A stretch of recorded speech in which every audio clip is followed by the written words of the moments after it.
Hello student, मैं अभिषेक Rathore digital mind class में आपका स्वागत करता हूं।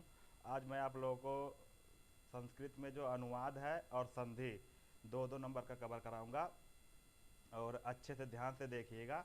और इतना जो मैं जितना मैंने बोर्ड पे लिख दिया है इतना आप अच्छे से पढ़ लीजिएगा और इसी में से प्रश्न आपका आएगा। इससे बाहर आपका प्रश्न नहीं आएगा, ठीक है?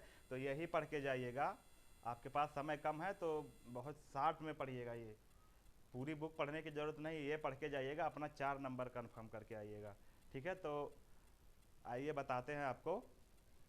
सबसे पहले जो है अनुवाद देख लीजिए। जो 2 नंबर का अनुवाद आता कहता है कि किन्हीं दो वाक्यों का संस्कृत में अनुवाद कीजिए। ठीक, तो आपको जो इसमें से दो आ जाएगा वही अनुवाद करना है।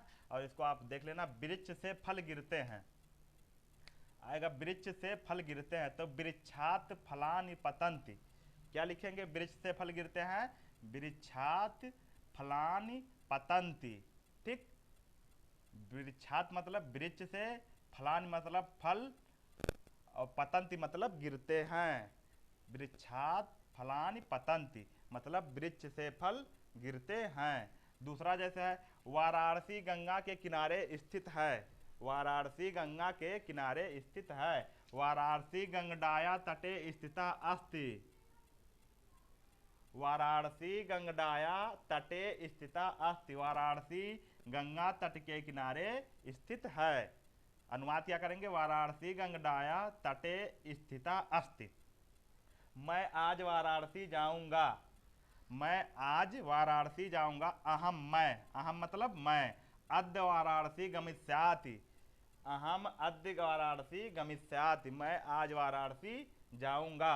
दान से कीर्ति बढ़ता है। दान से कीर्ति बढ़ता है। दानेन कीर्ति वर्धते। क्या लिखेंगे? दानेन कीर्ति वर्धते। देशभक्त निर्भीक होते हैं। देशभक्त निर्भीक होते हैं। देशभक्ता निर्भीका भवन्ति। देशभक्ता निर्भीका भवन्ति। शिष्य ने गुरु से प्रश्न किया। शिष्या गुरुम प्रश्नम अकरोत। शिष्या गुरुम प्रश्नम अकरोत। हमें विद्यालय जाना चाहिए। हमें विद्यालय जाना चाहिए। वयम विद्यालयम गच्छेमि। वयम मतलब हमें, विद्यालयम मतलब विद्यालय, गच्छेम मतलब जाना चाहिए। हमें विद्यालय जाना चाहिए। वयम विद्यालयम गच्छेम। इतना अगर आप याद कर लेंगे तो जो प्रश्न आएंगे, संस्कृत के प्रश्न भी आएंगे, तो इसमें से एक दो प्रश्न भी आपका कवर हो जाएगा। 2 नंबर का प्रश्न आएगा, वहां से जब ये संस्कृत याद रखे रहेंगे तो आपका वहां से कवर भी हो जाएगा। तो इसको कुल मिला जुला के आपको अच्छे से 2-3 बार पढ़ लेना है। ये वेरी वेरी इंपॉर्टेंट है, वेरी वेरी इंपॉर्टेंट है। इतना आपको याद कर लेना है। 2 नंबर से आपका यहाँ का फंस जाएगा। उसके बाद संधि आएगा। आपके जो सिलेबस में यण संधि सिर्फ है, तो आपको संधि का नाम लिखना जब रहेगा, प्रश्न आएगा किन्हीं दो संधि का, किन्हीं दो शब्दों का संधि विच्छेद कीजिए और संधि का नाम लिखिए। किन्हीं दो शब्दों का संधि विच्छेद कीजिए और संधि का नाम लिखिए। ये प्रश्न आएगा और 2 नंबर आपका कंफर्म हो जाएगा। तो कैसे करेंगे ये देखिए। आपके सिलेबस में यण संधि है, आपके सिलेबस में यण संधि है, तो यण संधि, संधि का नाम क्या लिखेंगे आप? यण संधि।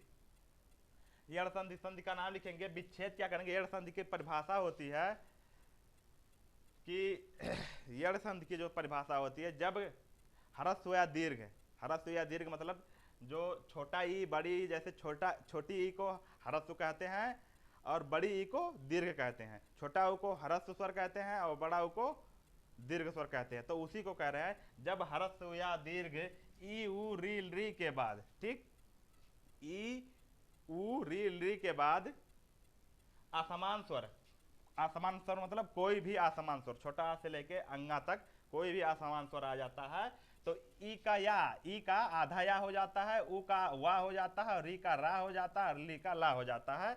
यही डिफिनीशन होता है। और आपको हम बताते हैं कि कैसे होता है। इसमें आइए दिखाते हैं। ये आपको समझाने के लिए था। ई का या हो जाता है, ऊ का वा हो जाता है, री का रा हो जाता है, और री का ला हो जाता है। तो ये समझ लीजिएगा। इसको हम मिटा दे रहे हैं, इसको हम आपको यहाँ समझाएंगे कैसे होता है।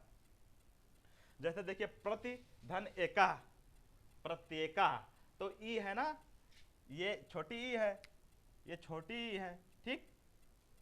इसके बाद आ समान स्वर क्या आ रहा है, ए आ रहा है, तो ई का क्या होगा, ई का या हो जाएगा, ई का क्या होगा, ई का या हो जाएगा।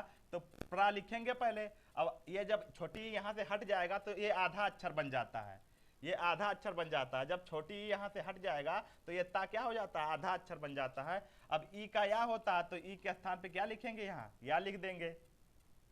ई का या होता है, ई के स्थान पे या। अब ये ए है तो ए का ए पे या पे मात्रा चढ़ा देंगे। अब उसके बाद का को लिख देंगे, तो हो गया प्रत्येक, प्रति धन एका, प्रत्येका।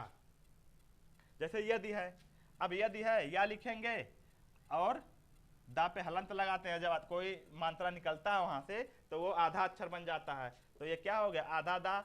उसके बाद ई का या बनेगा, या पे मात्रा है तो आ बनेगा या के बाद ना, तो ये जब उससे जुड़ेगा आधा या के या से तो ये पूरा या बन जाएगा। उसके बाद पापर छोटी मात्रा होगा। यद्यपि इसको हम ऐसे लिख देते हैं, यद्यपि, ये आधा दा या पी ऐसे लिखते हैं यद्यपि, ये भी सही है, ये भी सही है। इति धन आदि इत्यादि, छोटी ई है, छोटी ई निकलेगा, आधा ता बनेगा, ता का ई का या बनता है तो इत्यादि। ऐसे प्रतिधन उत्तरम, प्रत्युत्तरम, प्रतिधन उत्तरम प्रत्युत्तरम। इसके बाद आता है अभिधन उदया, अभ्युदया, अभिधन उदया अभ्युदया। मधुधन अरि मध्वरी, मधुधन अरि मध्वरी। यहां से देखिए छोट ऊ के बाद ऊ का वाह हो जाता है ना, तो माँ आधा धा होगा जब ऊ निकलेगा, और ऊ का वाह होगा या आ है तो ये पूरा वाह हो जाएगा, और आ पर छोटी मात्रा री मध्वरी। ठीक, ये ऐसे हो गया। सुधन आगतम स्वागतम, पितृधन आदेशा। अब इसको देखिए कैसे लिखेंगे, पितृ पी लिखे, पापर छोटी की मात्रा, अब त्रि री का मात्रा है, री का क्या हो जाता है, रा हो जाता है, तो आधा ता लिखेंगे, अब आधा रा, ठीक, आधा रा होगा। अब ये रा पर आग मात्रा है ना, तो ये पूरा रा हो जाएगा, रा पर आग मात्रा हो जाएगा, दा पर एक मात्रा दे, सा पर आग मात्रा सा, पित्रादेशा। तो इसको ऐसे ना लिख के कैसे लिखते हैं, ऐसे लिखते हैं, ठीक, पित्रादेशा। ऐसे मान लीजिए ली धन आकृति है, ली धन आकृति है, तो ली का क्या हो जाता है, ली का आधा ला हो जाता है, तो आधा ला मान लीजिए यहाँ हुआ। अब ये मात्रा है उसके बाद आका, तो लाकृति हो गया।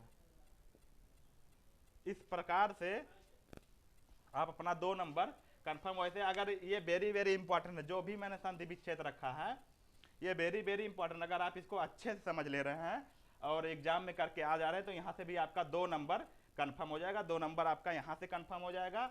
और अच्छे से इसको 2-3 बार अगर देख लेंगे, नहीं समझ में आएगा तो एक बार और देखिएगा तो समझ में आ जाएगा। और कोशिश करिएगा कि 2-3 बार इसको पढ़ लीजिएगा, जो मैंने लिखा है इसको 2-3 बार पढ़ लीजिएगा। हूबहू यही क्वेश्चन आपके एग्जाम में, हूबहू यही क्वेश्चन आपके एग्जाम में उठा के पूछ लेगा।